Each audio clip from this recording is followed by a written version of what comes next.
Hola, what's crack-a-lackin'? I'm Scotty. You're not. Welcome back to I Roll It, I Review It. Well, technically, I rolled Tubi. And I wrote action. But then I got this movie. This is like three in a row or not three in a row because the last one I did was a thriller, but like, I rolled drama on AMC Plus and got Uncle Buck, which is a comedy. It's got some drama stuff in it, I guess, but then action in this movie, there's some action, but it's not. This is first and foremost a comedy. Why are you? It's Julie. It is a spoof movie. Back when the spoof movies were all the rage, and this one got lumped in there because everyone thought it was like disaster movie or date movie or one of those. But this, as you may have noticed, because I did a whole review series on the Seltzerberg movies. This was not in there because it's not a Seltzerberg movie. It was actually directed by Craig Mazin, produced by Robert K. Weiss and David Zucker of Airplane. Yeah. And did he also do The Naked Gun? I don't remember. Him or his brother. Wrote and directed the 1980 film. And created the Naked Gun franchise, yeah. And as you would imagine, that means Leslie Nielsen is in this movie. Along is it Drake Bell, Sarah Paxton, Christian McDonald, Tracy Morgan, Keith David. I'm saying Craig Davis is one. Keith David is in there. Robert. I can't remember his name. Robert Hayes, Nicole Sullivan, Simon Rex, Craig Vierco, Regina Hall, Dan Castellaneta, Jeffrey Tambor, Brent Spiner, Miles Fisher, Kurt Fuller, Lil Kim for some reason. But, yeah.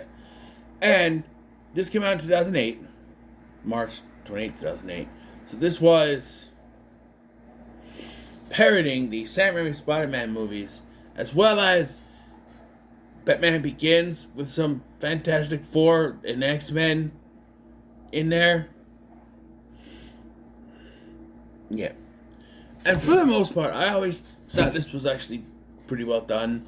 There are some issues, like a fart joke that goes on for way too long.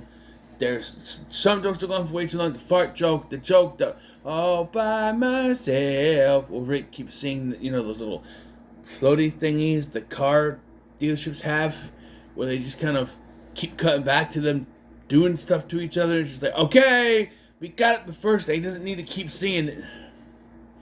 But no. And so, as you would imagine, it begins mostly like Spider-Man. Sam Raimi's Spider-Man. But, Kevin Hart is in this. But you don't. The only problem I have is they changed a few things from the stories around.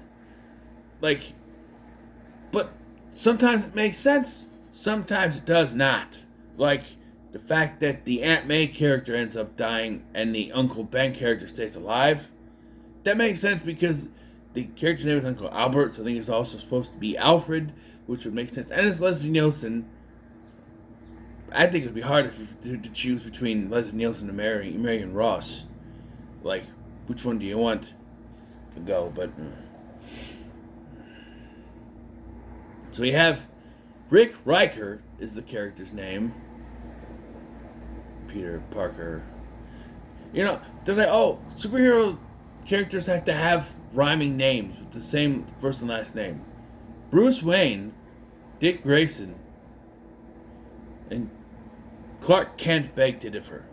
Now I know that's similar, but Clark Kent has a K, not a C. So I don't count it.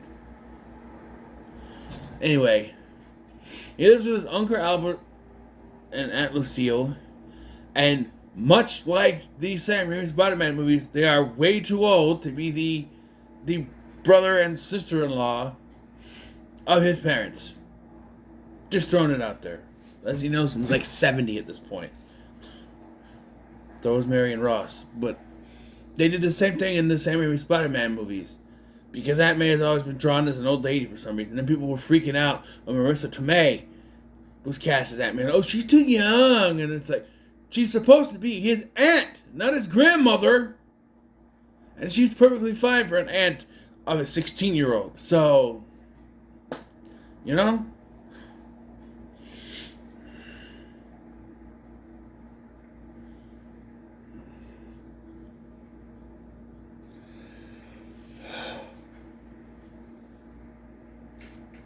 So did they do the thing on the bus with the...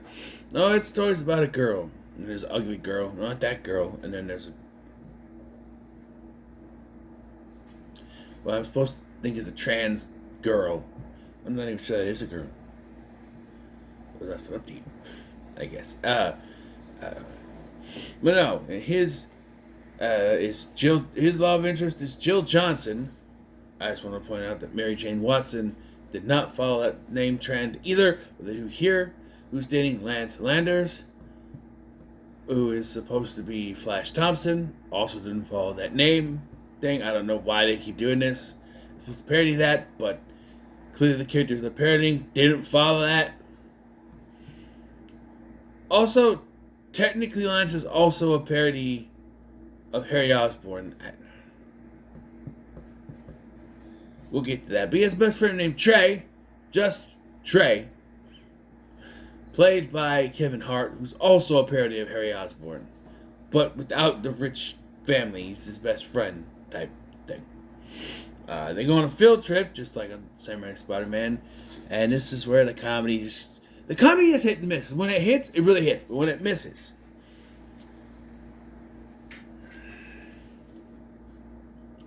this is a very hit and miss joke because like Lance hits him with some poop or something, so he sprays the stuff, says H2O, sprays himself. It turns out it's actually a powerful pheromone. Okay, cool. So then like a couple animals jump on him. Okay, that's a little funny. And then like every animal jumps on him that's around there, jumps on him. Okay, it's not, he's just being humped by these animals. Then they release the livestock. It's like, okay, why'd you have livestock? No.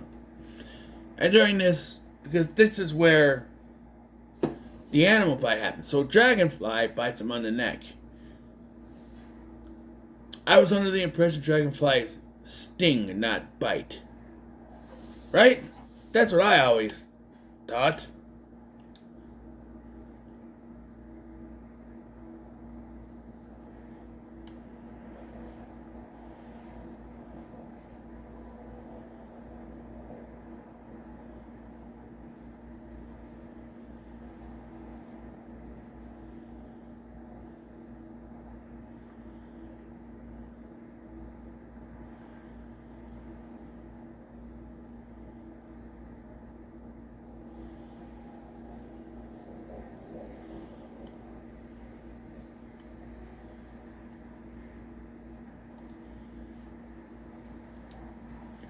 I'm gonna have to go here.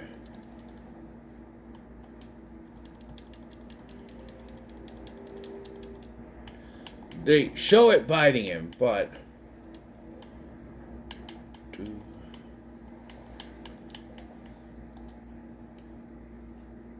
yes, dragonflies can bite, but it's extremely rare and only happens in self-defense. They don't have stingers, nor are they aggressive towards humans. Was this the self-defense? This bit, it just bites him. It's not even like it's horny, it just bites him. No. No.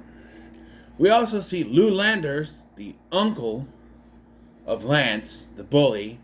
And right there, we have already abandoned the story we're telling. Because it's like, no, he should be Trey's dad, not the dad of the bully. And I don't know, it's a parody, okay? But if you're trying to parody something, don't change things like this. Like I said, I get the change for Uncle Alfred or Albert. Excuse me. I never got this change. Like, why is he the uncle of the bully and not the father of the best friend?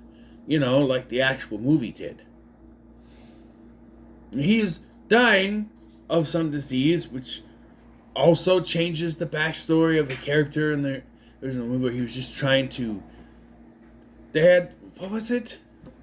He was creating this special gas so that they can fly the machine thing, right? Didn't understand why they needed the gas in that movie to begin with, whatever.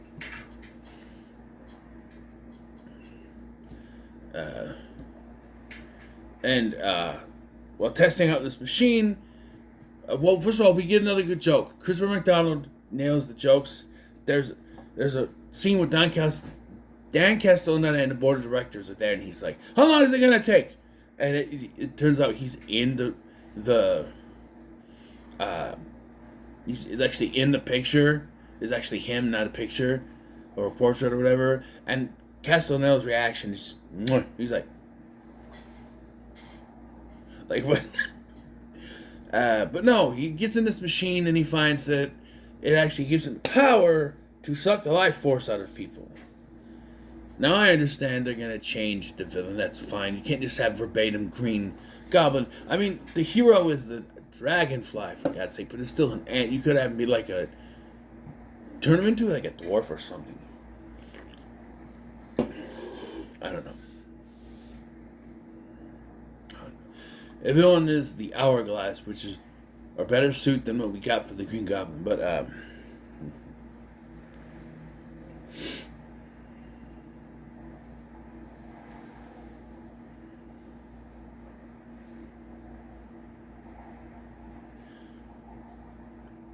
we get a science fair where we have a Stephen Hawking joke that goes on for way too fucking long and makes no sense later. Okay, so the Stephen Hawking joke, guy comes in, it's Stephen Hawking. He comes in, and he's just horny. The one joke that I like is when the other student is like, I want to show you my project. And she bends over to write something down, and he goes, "You have an amazing ass. Astronomy career ahead of you. Incredible ass. Astronomy career ahead of you." But because they do the thing where he catches all the stuff. But unlike in the original one where they actually had Tobey Maguire catch things, it's obviously CGI. I mean, it's overly CGI to a point that I think that's actually supposed to be a parody. But you can never tell with these movies. So, whatever. Then we get the thing where he starts to manifest his power. So he gets in a fight with Lance, which causes them to knock Stephen Hawking into a beehive. But he's still talking as if he's got his computer. Ow, ow, ow, ow, ow, ow. He's not sitting near his computer and should not be able to make it talk. Yes, I know it's connected to his mind, but he's not in his chair. He's not connected to it. It should not be working. That's something that bugged me. I'm like, that makes no sense.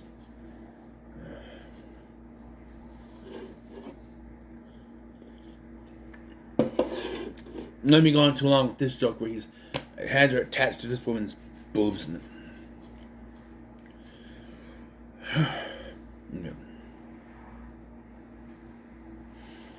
He reveals his powers to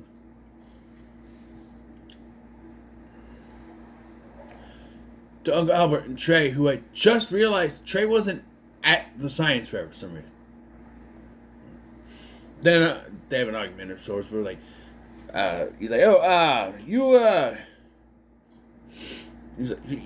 he's like, throw a punch. I did like this joke. Throw a punch anywhere. I guarantee you it won't land. And he punches Trey in the face. Easy money.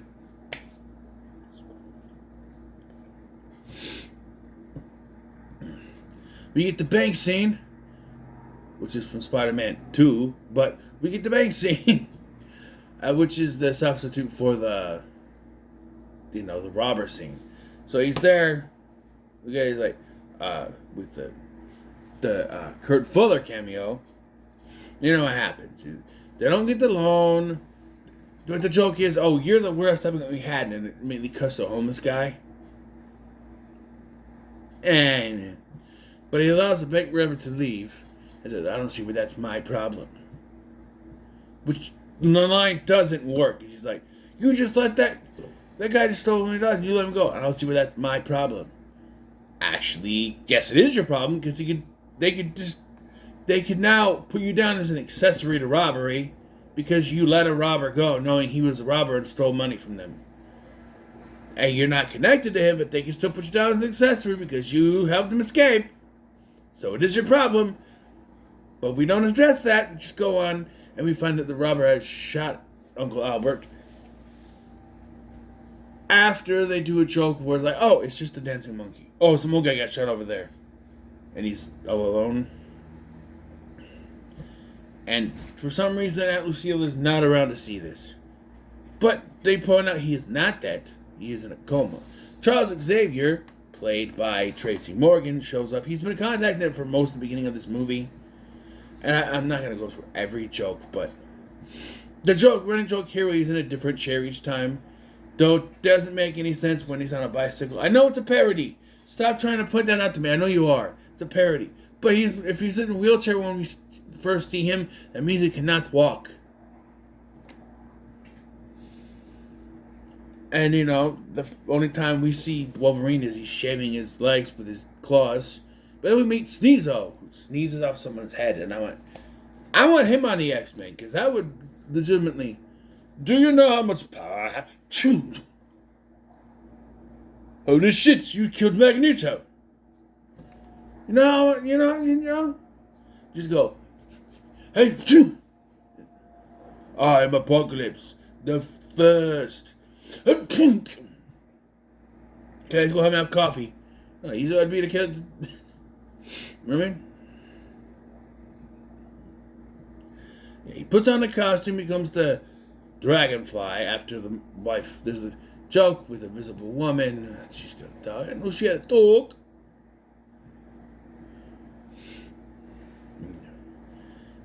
So of course he does like Spider-Man. He stands by the go-go, but then we have a Human Torch parody where he apparently doesn't know he can set himself on fire. I misuse of Simon Rex, so I said so myself. He's been so much. But during this, we also get a montage which has one of the most memorable moments of this movie, with Miles Fisher playing the role of Tom Cruise. He can't even fly. I can fly. This just in. Tom Cruise is dead. And it says on the screen, can't fly. That's one of the most well-known jokes from this. But yeah. So then, Dr. Brent Spiner, because I don't know what his character's name is, tells the Hourglass or Landers that he needs ceruleum to be able to suck out enough life force to survive, because it's only allowing them to survive for 24 hours at a time. And I always like the joke, what if I sucked out 28 life force, people's life? What if I sucked the life force of 28 people? Would that help me survive for a month? If that month is February, then yes. I don't know, it's February joke, it's 1 February. I like it. And then I think it's during this part we also get another good joke where there's we parody the scene by the fence where they're arguing with she's arguing with her dad. She comes out, but then you got a woman yelling out the window, "You're nothing but an ungrateful little whore, just like your mother." Who's that? My mother.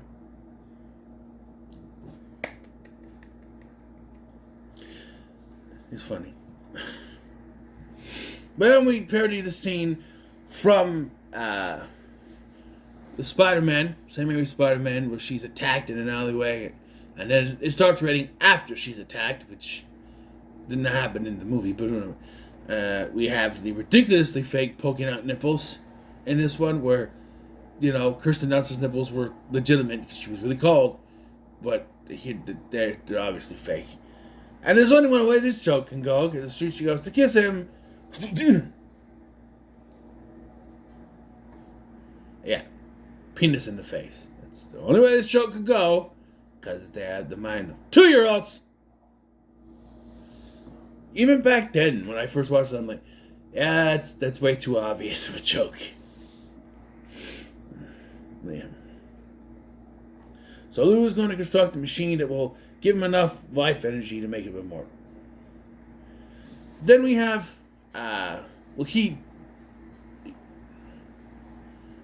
there's another robber that he stops, and they do the thing where he throws the thing and he's supposed to move, but it hits, all three of them hit him.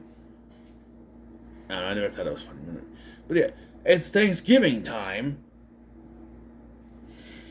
And I do like the joke where she's just shoving everything in that cavity. At one point, she puts a cat in there, and then she pours a whole thing of vodka down his ass. Why vodka's not spraying everywhere from the other orifices, I don't know. It just keeps... She's got it propped up like this and is pouring it down. I don't know.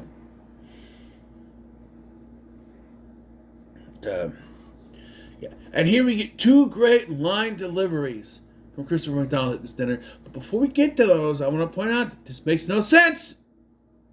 Again, yes, Lance is her boyfriend. Okay.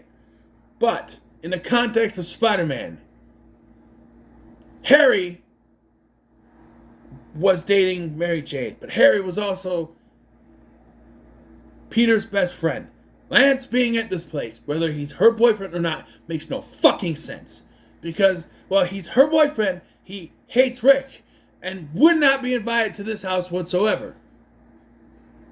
It's only so they could parody the scene from Spider-Man, where in this version he gets completely stabbed in the hand by Aunt Lucille. Then we get 2 line deliveries. He's like, I'm glad you could have us here. Lance is my only family. I never married. Fruitcake? No, I just never found the right woman.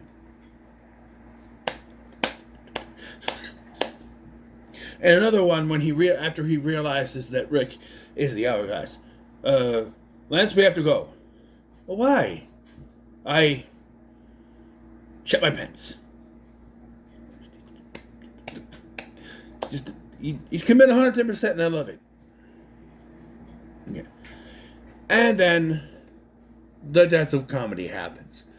Because earlier there was a fart joke that wasn't funny, but if it was the only fart joke in the movie, it would have worked fine. They decided, hey, that fart joke was so fucking funny, we gotta do another one. What was the fart joke earlier? Where it's after he gets bitten. He wakes up in bed and he goes, how long have I been asleep? Leslie Nielsen rolls over in a bed that wouldn't fit both of them and goes, 5 days.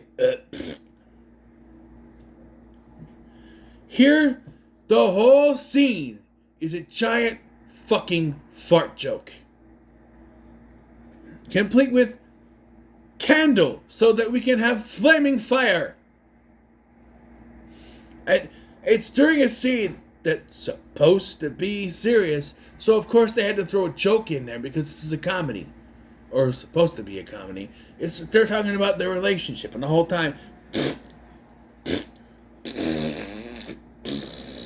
she's putting tampons up her nose, which is kind of funny, but then they're gone in the next moment, so I don't understand why they even did that. And then the hourglass breaks in, and I do like the joke. Oh, thank God, we needed some fresh air. And Lucille's looking, and it was getting kind of stuffy in here. He's like, oh, so this is the lair of the hourglass. And I had to rewind this. I'm like, didn't Jill hear? Jill didn't hear that? No, she's doing the Lana Lang, and she's not unconscious right now. Somebody watched Smallville before writing this movie.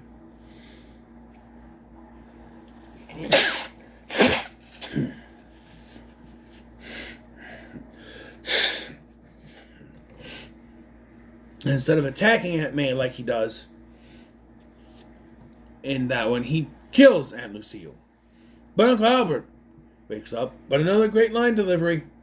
Well, first there's a misunderstanding where it's like, oh, no. That's no, your grandma, your aunt is not having any problem with her bowels. Oh, good, because she's dead.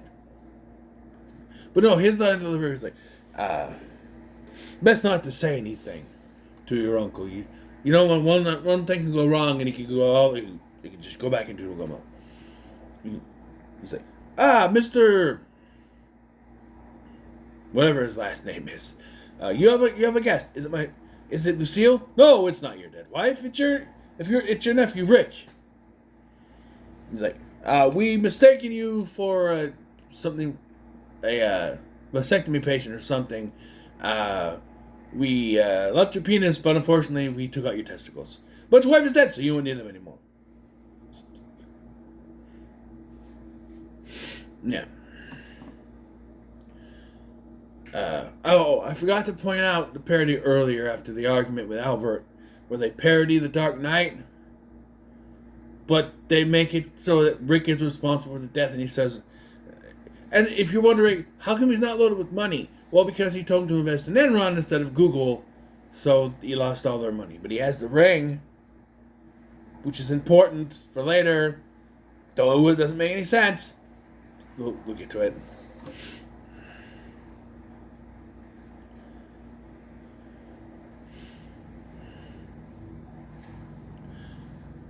So then, after we got some pretty decent jokes, we just go on to bad jokes again as Leslie Nielsen humps a dead body, thinking it's his wife, then finds it's not his wife, and still continues to do it. I did love the joke where he's like, oh, Lucille, and she falls over onto a lit fire. I have a coupon for cremation. I laughed at that. That was fun. I have a coupon for cremation. And of course, we got a parody of the scene from Spider-Man where he tells her, I don't love you, and we can't be together, and walks away. But that was the end of the movie, and we're not done yet. Nope, we're still going. That booger's messing with me. No. So he wants to give up being a superhero, but he realizes he needs to stop the hourglass. So he goes to this award ceremony to kill thousands of people, where Lou Landers becomes douchebag of the year. Douchebag. And he goes to do a speech. Douchebag. He's a douchebag of the year. But Lou convinces him that the Dalai Lama is the hourglass, which is not funny, and I don't know how they were able to get away with this joke. I know it's not the real Dalai Lama, but it's still very offensive. And in all the chaos that's going on, Joe figures out that Lou is the hourglass. And then they fight on the rooftop. I think we get another few more jokes. We get a joke where he's gonna use these roofie naps on her, but it's like a wrong woman. And I hate that joke where it's just kind of like, what are you doing? I'm over here. It's like, they use them in all these movies. But, yeah. We get one more really good joke. And I'm sorry, my sophomore humor, but I always think this is funny as hell. It's one thing if you just went, jerk it off, and then and she just give him like a look or something. But like, her reaction makes the joke worthy, because it's like he throws an hourglass bomb and it lands on the dragonfly's crotch. All right, and he's like, "Can you jerk this off?" If she just went, he's like, "Oh, there's no time anyway." No, she did that lotion. He's like, "Oh, there's no time." So he flips it into the hourglass's face, and it explodes, which kills the hourglass. But he's perfectly fine, and so is his suit. Oh, except for the part of his hand where the ring is. And she's like, "Oh, Rick?" And I'm like, "You never saw the ring, so how'd you know it was him?" She literally has never shown the ring before this moment in the movie. She never sees the ring before this. But somehow, the ring is what shows her that it's him. You know, you have to write things to put in the movie for this to come back around. She never saw the ring in the movie, and you can somehow tell by the ring that she never saw before that it was him.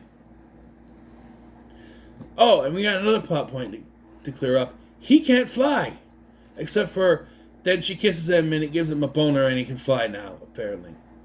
And he saves her. Then they repeat a joke from Naked Gun, where this time instead of O.J. Simpson, Leslie Nielsen launches Stephen Hawking off the roof. Yeah. And they hail him a hero. And then they're hit by a helicopter.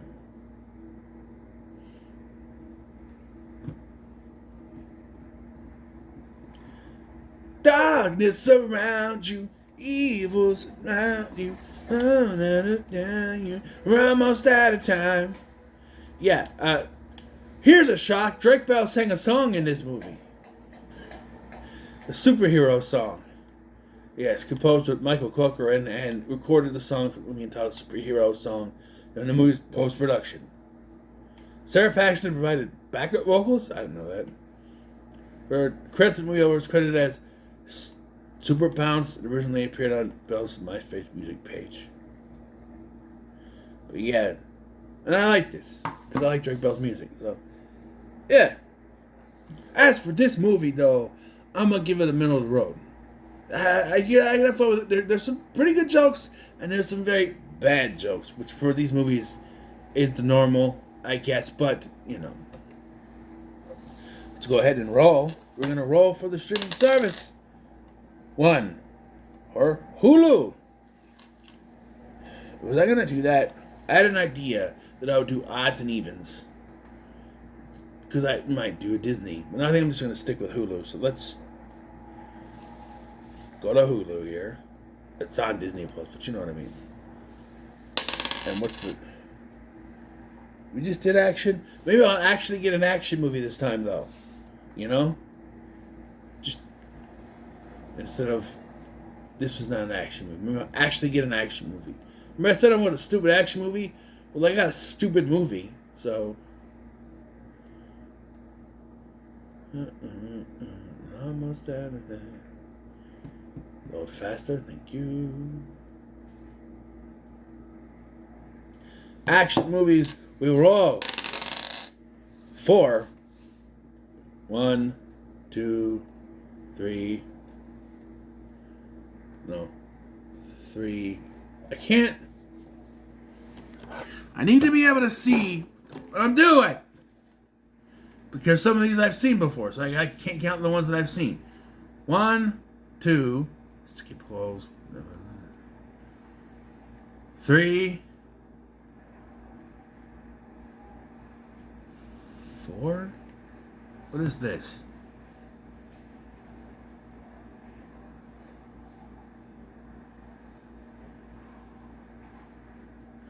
Why does it cut off the...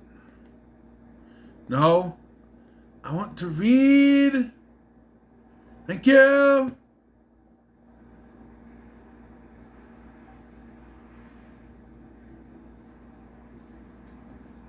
I want to re-roll because this movie does not impress me. I know I'm going to re-roll again, okay? 9. Is that going to be a better roll? So 1, 2, 3, 4, 5, 6, 7, 8. 9 is Predator Badlands, but I was saving that for October. So, the next one is Kingdom of the Planet of the Apes. I haven't even watched the other ones yet. The Abyss I've done. Monster Hunter. Yay, Mila Jovovich. I can't escape this woman. I swear to God if she's naked.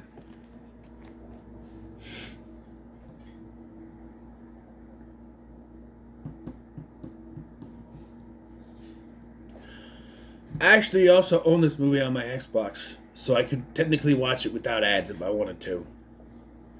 Oh, by the way, you know how I said I have the DVD so I can watch it without ads? Why is it I found it, by the way, but why is it whenever you're looking for something you can never find it? You can never find it. It's bullshit. It happens every single time. I'm trying to find it, find it. and it's right there. It's literally right there.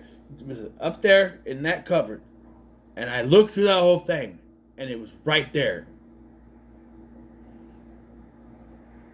So what are your thoughts on superhero movies? Make a comment, so much, like, share, and subscribe. Thank you for watching. I'm Scott, and I'll see you in the next one.